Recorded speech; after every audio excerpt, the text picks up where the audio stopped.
Yun na si Juan. Si Lewin. Awanan. Sige, pronoun. Awanan. Awanan. A pronoun are words that, ano? That ano? Bumuli. Sige ba? Alam mali.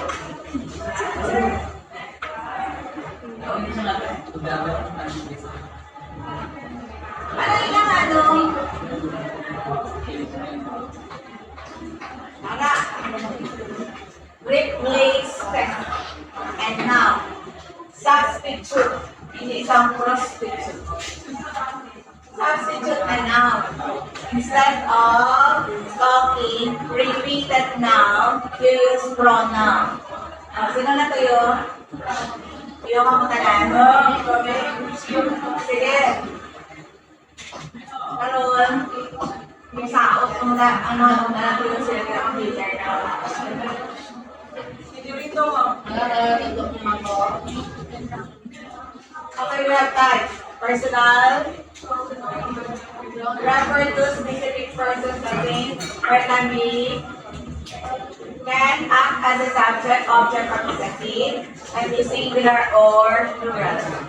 I, he, you, she, her, he, he. Hindi siya pwede mag-here. Kaya here, pwede mag-yan, pwede mag-here. Because pwede pronoun. Singular, plural, we, as, you, they, them. Pang-here, tali lang, alin. Sige, basta.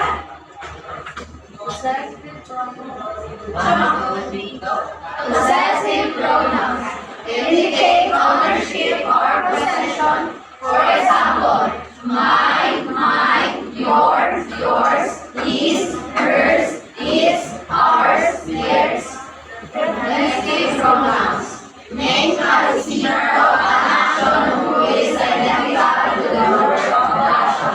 For example, myself, yourself, himself, herself, itself, ourselves, yourselves.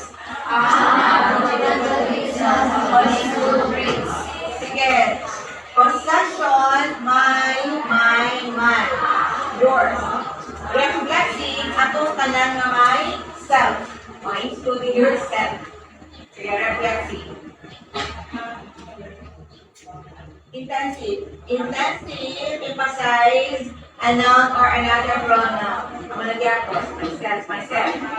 Reciprocal, action of feelings, each other, one another, react of each other. Okay, reciprocal. Indefinite and demonstrative. Indefinite refer to non-specific persons and things.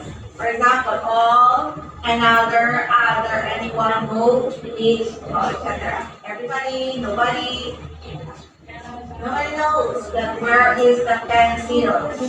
Demonstrative pronouns are considered noun markers. Pronouns are considered noun markers. They point towards noun. The woman attends the party. This is a wonderful story. These are demonstrative. Pronouns on that. Pronouns on that. Ay, pronoun. Plural. Opinion. Plural. Sige, tulo. Sige, tama init. Sa'yo na yun. Ano yun ka ba? Plural on that. Paano mo daw mo ito why the plural of woman? Ha? Women?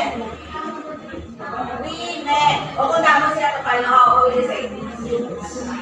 That one? That's those. Correct. Those.